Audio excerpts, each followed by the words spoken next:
It is absolutely the greatest Southern novel that I've ever read. Hands down, of course. Better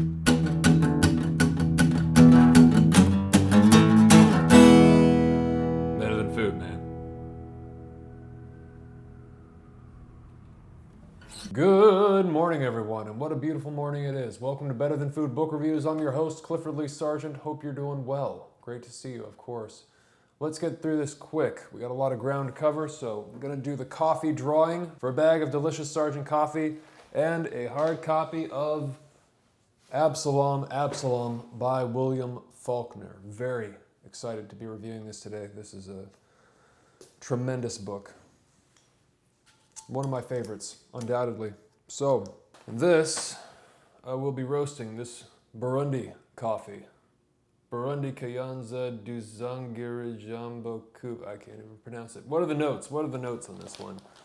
The notes are, it says it's a near perfect cup. Dark currant, Lipton black tea, simple syrup, cocoa powder hints, lemonade-like brightness. For any of you new viewers out there, what happens is if you donate $5 or more on Patreon per book review, then I place your name in this mason jar. And for each review, I draw out a name, and whoever it is, I send them a bag of coffee that I roast and the hard copy of the book that I'm reviewing. So if that sounds reasonable to you and you'd like to get a chance to read some great books and drink some great coffee, then you can head to the description box below and click on the link, and voila. Here we go. And this one's good, too. This book, man. This is really worth This is really worth it. Derek A.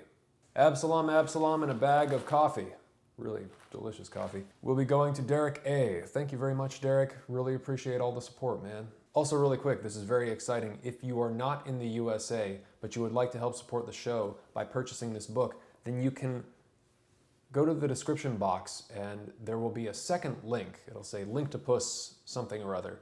And if you follow that, it should take you to the Amazon for wherever you're located in the world, and you can support the show by purchasing the book that way. So please check it out if you'd be so kind, and thank you very much. No time to waste. Onward, onward, onward. So for many, this is not only the greatest Southern novel of the 20th century, but it's the greatest novel of the 20th century. I had a couple of failed starts with it. I was too impatient. I was in the wrong mindset. But you know, from the encouragement of several of my friends and supporters, you know, who were big Faulkner fans, they said, no, this, it's really worth your time, in a manner of speaking. And so, I mean, I have to thank them. You know, I have to thank Coleman and Brock, you know, because without their encouragement, you know, it may have just taken a lot longer for me to get to this. But, you know, I really appreciate it, so thank you. So again, this is absolutely the greatest Southern novel I've ever read. And for someone whose Civil War knowledge and interest is essentially nil, you know, that's no small statement, right? Nothing about the book is easy, neither the reading it nor what's to be found inside. You have to work for this one. You really, really do. And that's, you know, also, like I said in the last video about reading, you know, that's the beauty of books, is that it's an action, it's an active, you know, engagement with something that you're interpreting. And never has that been more true than Faulkner. You know, this is difficult reading. You've got to put in a lot of effort. And for that reason, among many others, you know, this is satisfying in a way that only the best novels are. And I'm just so grateful that there's books that exist like this. It's incredible. This came out the same year as the film Gone with the Wind. And there's a clip on YouTube in which this Faulkner expert, Diane Roberts, calls it the anti-Gone with the Wind, right? It mentions that in many ways it is a Gothic novel. It contains many themes and elements of the Gothic novel. Cursed bloodlines, fear, a haunted house, a monster or a demon as he's referred to, murder, love, war, racism, incest, suicide, madness. It's all there. It is all there. So we're going to start off talking about this demon. Thomas Sutpen, nicknamed by some the Demon, is this gaunt 25-year-old man who walks into this town one day in Mississippi with two pistols and a horse, basically, and nothing else. And everybody's just sort of gawking immediately. He buys a whole bunch of land from some Indians, 100 square miles, Sutpin's 100. He pays for it in Spanish coin. It's the last money that he has. This is taking place in the 1800s, before the war. He leaves and he returns with a large group of Haitian slaves and a French architect who he's essentially kidnapped until this project is finished, this project he's embarked on. Thomas Sutpin, driven by who knows what, who the hell knows what, driven to build a dynasty, a bloodline as cold and strong as himself, or just the desire for revenge. To build and then destroy, or the desire to build by destroying. I mean, you may as well ask what drove Genghis Khan, right? They work almost in the nude, covered in mud, Sutpin among them. They're all working on building this house, this huge house on this plantation for years, this giant ostentatious southern manor. So then he takes a wife from the town, Ellen, and has a son named Henry, who's the closest thing to a decent human being in the book, though he too, as we find out, is doomed like everyone. And he has a daughter named Judith, who shares a lot more of the patriarch's temperament. Like when the children are young, Sutpin would pick two of his slaves and have them fight. He would hold these fights with his slaves, just for something to do, and he would take part in it. He would jump in, and there's a great moment when the kids are watching one of these fights. The crowd's like raging and all about it, and Henry is like crying. He can't stand it, but Judith is just watching this fight with this cold gaze like her dad. It was just hard, like everything about the environment, everything about the people, about the life, it's just all hard. It is really tough, There are a few books that really communicate the grit of the South, just the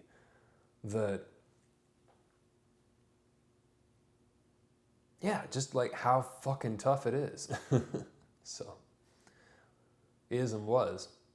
Sutpin has another daughter by one of his slaves, whom he names Clytie. So time passes, and Henry eventually goes off to the University of Mississippi, and he befriends a man named Charles Bond, who becomes his idol and mentor.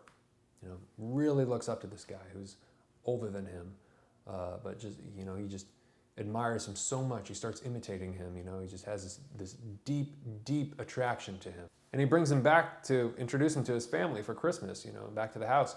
And Charles falls in love with Judith, and vice versa. And Ellen, the mother, is thrilled because she can't wait to get them married, to see them get married. And there's just one glaring problem. Thomas Sutpin knows Charles, though he never acknowledges him, because Charles is his son. He is his son by his first wife, whom he married when he was fighting off a slave rebellion on a sugar plantation in Haiti. Somehow, Charles got over here. It's impossible that him and Henry should meet, but there you have it. There's a reason why Thomas Sutpin doesn't take sugar in his coffee. I thought that was a brilliant line, by the way. I thought that was really great. And that's funny because I've even talked about that. This isn't the first time the sugar plantations and the slave rebellions and all this stuff have come up, because of what was it? A couple of times now. Well, Serpent and the Rainbow, for one, about Haitian history. Plenty of that in there. And then also in The Case Against Sugar by Gary Taubes. Though I don't know if I went into that extensively, but yeah, sugar and slave rebellion and sugar and bloodshed. Sugar exploitation and bloodshed all go hand in hand. It's interesting.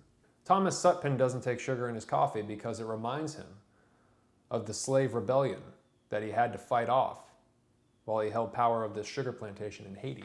Charles is his son of mixed race, right? Charles Bond was named so by Thomas Sutpin, French, right? Charles Bond, Charles Good. So Henry is his brother, which means that Judith is his sister. Things get complicated. Now this gets particularly interesting when Henry discovers this and then finds that Charles knows this. And then Charles, who already has a secret wife of mixed race and a child with her, in defiance of his blood, in taking revenge upon the patriarchal figure who never acknowledged him as his son, decides he's going to go through with it and marry Judith anyways.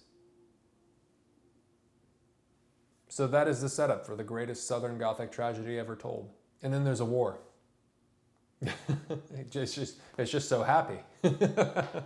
So if that sounds complex, if that family dynamic sounds complex, I mean, add to that the shifting time, non-linear, non-chronological, and flashbacks, different narrators, different perspectives,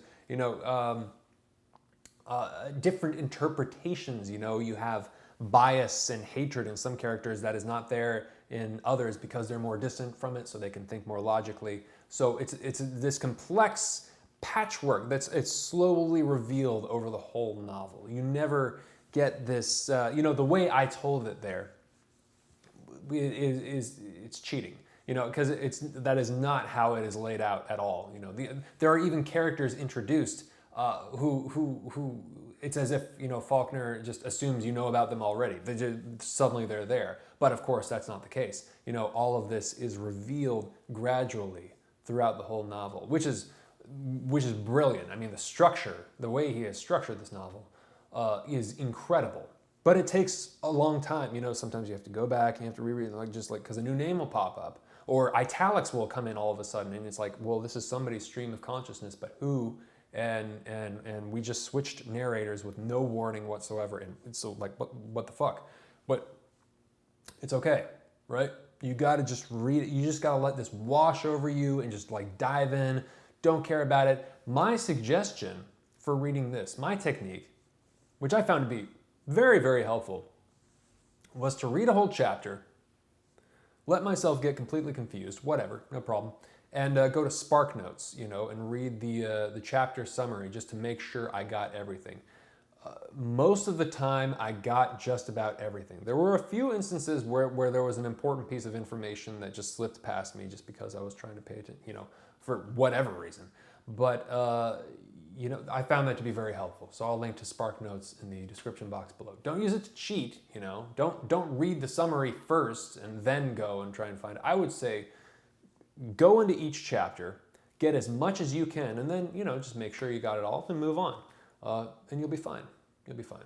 It's only 300 pages. It's only 300 pages. It's being told to you by Quentin Compson, who's a young student at Harvard, and then it's being told to you by Rosa Coldfield, who was the sister of Ellen, who was Sutpen's first wife on the plantation. And then Rosa, she married him after Ellen died. And then it's additionally told by Quentin's father and then his grandfather, who was a friend of Sutpen's. And then also from Quentin to a fellow student at Harvard, Shreve, and then they interpret it together back and forth. Yeah.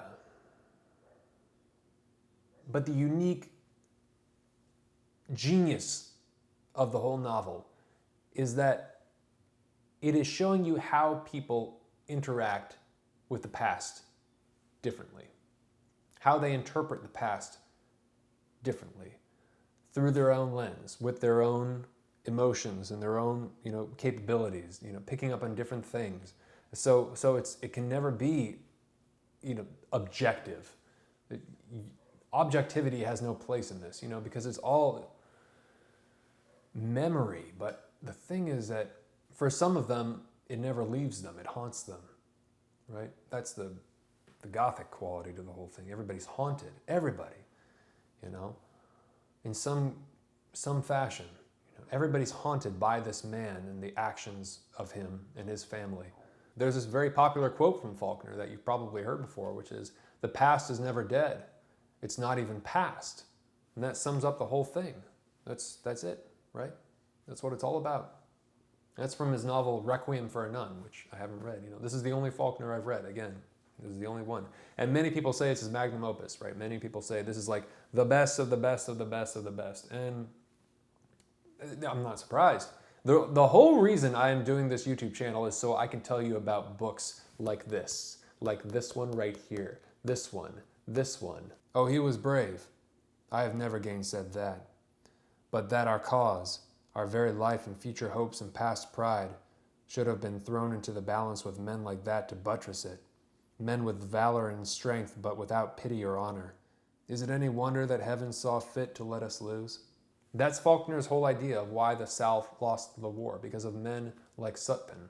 Again, it's all about the past, and it's about how we remember the past, how we construct these characters and their motives, and All of that depends on how close we were to it or how much we did or didn't suffer, you know. Obviously, that has a lot of influence, you know, how much it did or didn't ruin our lives, right? My presence was to him only the absence of black morass and snarled vine and creeper to that man who had struggled through a swamp with nothing to guide or drive him, no hope, no light, only some incorrigibility of undefeat, then blundered at last and without warning onto dry solid ground and sun and air, if there could have been such thing as sun to him, if anyone or anything could have competed with the white glare of his madness. Yes, mad, yet not so mad, because there is a practicality to viciousness. The thief, the liar, the murderer even, has faster rules than virtue ever has. Why not madness too? If he was mad, it was only his compelling dream which was insane, and not his methods. It was no madman who bargained and cajoled hard manual labor out of men like Jones. It was no madman who kept clear of the sheets and hoods and night-galloping horses with which men who were once his acquaintances, even if not his friends, discharged the canker suppuration of defeat. It was no madman's plan or tactics which gained him at the lowest possible price the sole woman available to wive him, and by the one device which could have gained his point. Not madman. No, since surely there is something in madness, even the demoniac which Satan flees, aghast at his own handiwork, and which God looks on in pity. Some spark, some crumb to leaven and redeem that articulated flesh, that speech, sight, hearing, taste, and being, which we call human man. But no matter. I will tell you what he did and let you be the judge, or try to tell you, because there are some things for which 3 words are 3 too many, and 3,000 words that many words too less, and this is one of them. So William Cuthbert Faulkner, Cuthbert, that's great, was born in Mississippi and didn't really seem to leave. He wrote screenplays. I don't know if he wrote them in Los Angeles or if he stayed in Mississippi, but I think he stayed in Mississippi for most of his life. And it's interesting. The U was a typo from a printer, I think, you know. That Faulkner, you know, without the U was his birth name. The U was added later. And I think they asked him, you know, is that going to be a problem? And he's like, either way is fine for me. So he became Faulkner. According to Wikipedia, his grandfather was a Civil War hero and was sort of this presence in his household when he was born, kind of this highly respected household name being referred to as the old colonel, right? Faulkner was also raised in part by a black nanny named Callie Barr, who told him all sorts of stories about slavery and the war and the Ku Klux Klan, and you know, so you can see how he was getting all of these images from this haunted country and how he was getting these different points of view, these different perspectives. He was a poet before he was a novelist, and that's obvious when you're reading his work. This is long, sprawling, poetic sentences. For fun, I looked at this website that gave an estimate of how long it would take to read this, and it was something like 4.5 hours. Ha! It's a 300-page book, and it ended up being 3 times that. You know, it took me approximately 14 hours or so to read the whole thing, if you're interested. Take this as an inspiration. You know, 14 hours is really not that much time. You know, you can knock that out in a month. If you have a lot of free time, you can do it in a week. It's worth taking the time, by far. And think of all the awesome novels that you could do if you just disciplined yourself, you know, if you could focus your energy in that time frame. If you want to discipline yourself as a reader, then read Faulkner. Look no further. There is nothing accessible about his writing at all. It's the perfect design to weed out the uncommitted, you know? Again, it's a long, slow reveal. He doesn't give it to you in a chronological fashion. It's mixed up, stream of consciousness, unexpected shifts in characters and tones and voices. In 1983, it received the Guinness World Record for the longest sentence in literature. 1,288 words in chapter 6. Yeah, I'm not gonna read it. Hemingway is a cakewalk by comparison. If Hemingway's writing is like sharp, effective sniper bullets of truth, Faulkner's writing is akin to explosions of fire, cataclysmic explosions of poetic fire, flames everywhere, biblical in stature, totally dramatic. And there was this rivalry between the two, to some degree.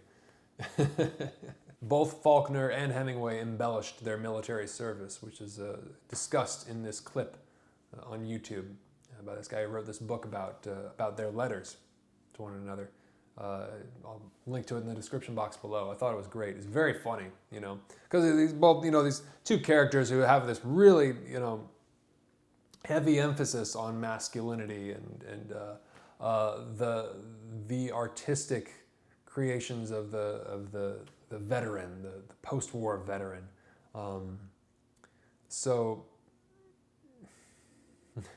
But they were both bullshitters.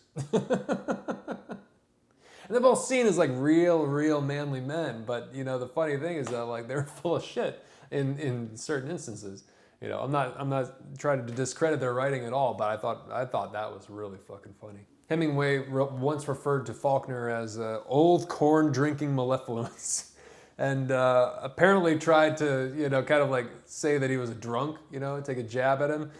When Hemingway is famous, like notorious for being a drunk, like a total lush. Anyways, what are you gonna do? One caveat I should mention: there's generous use of the N-word in this book, right?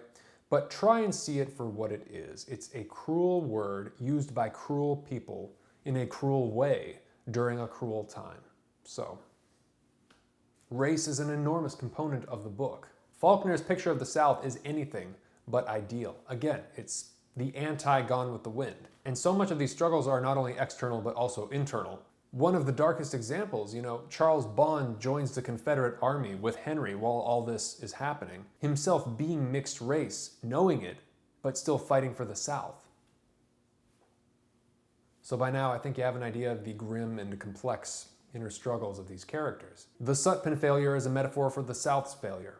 The strength and grit, yet total lack of compassion, of taking responsibility for being a decent human being. So in this way, they are cursed. Sutpen, his family, and the South. Maybe the most tragic part of the story is when Henry finally decides to kill Charles Bond. Not because of the incest, because Charles is the brother of he and Judith, but because Thomas Sutpen informs him that Charles is of mixed race. And that's the final straw for Henry. And there's this line in the book that is just vicious. It's when Charles Bond says to Henry, "So it's the miscegenation, not the incest, which you can't bear." As in, it's because I'm black, or partially black, and not because, she's my sister. That's why you're gonna kill me. Like, that's just too much, right? That's just too much. It's not because I'm gonna destroy our bloodline through incest, it's because I'm partially black, that's why. And that's what Quentin and Shreve, the fellow student at Harvard, at least they interpret and they imagine that. They imagine that exchange back and forth. But that is one of the most vicious moments in the book, Again, different narrators, different perspectives, different ideas about the past. All of this gets fleshed out. When you're getting used to Faulkner's style, you may find it confusing or unpleasant or tedious. But if you stick with it, I'm telling you, afterwards, if you stick with it, you'll discover he is one of the greatest authors who has ever lived anywhere, ever. Ever.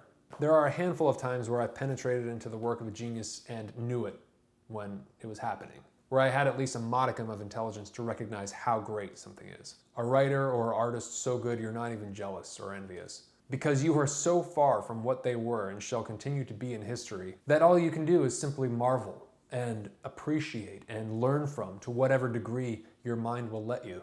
Borges was one, Faulkner is the most recent for me. It's just like sometimes you come across a piece of work that's inhuman in its perfection, right? It's just impossible.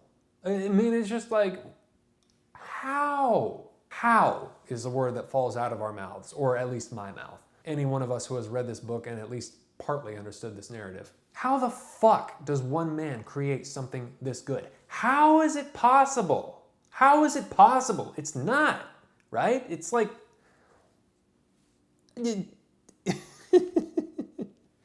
it's how they must have felt when they read Don Quixote for the first time. Just like,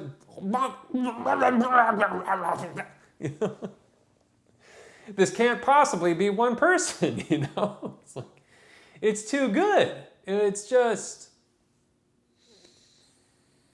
it's crazy, man, And that's the beautiful thing about the novel. Something I've only begun to realize and appreciate as I get older and I keep doing this, you know? It's the singular work of an auteur, of one mind, right? One vision, one vision.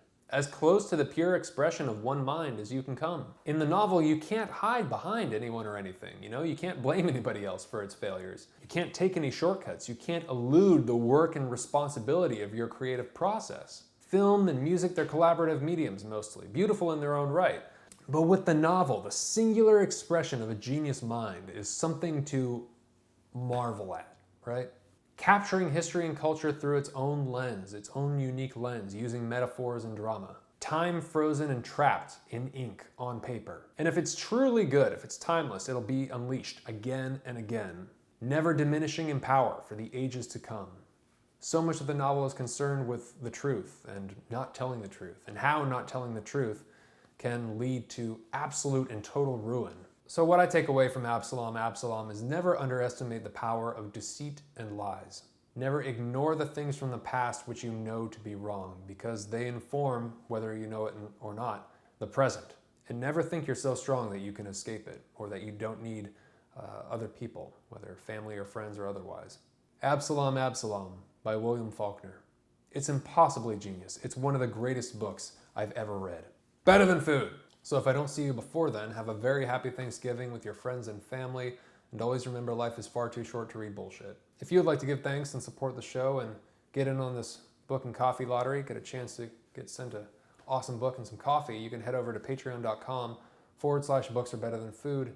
You can donate $5 or more per book review, and there's a link for that in the description box below, and yeah, that's it. I'll throw your name in the mason jar, and please beat the shit out of that like button.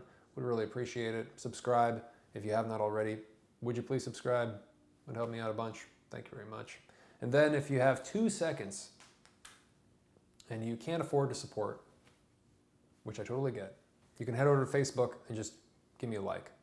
It would really help. You can also find me on Instagram, Twitter, any of those. Most of all, thank you very much for taking the time to watch. Thank you. Really appreciate it. Have a great night. I'll talk to you soon. Take care. Ciao.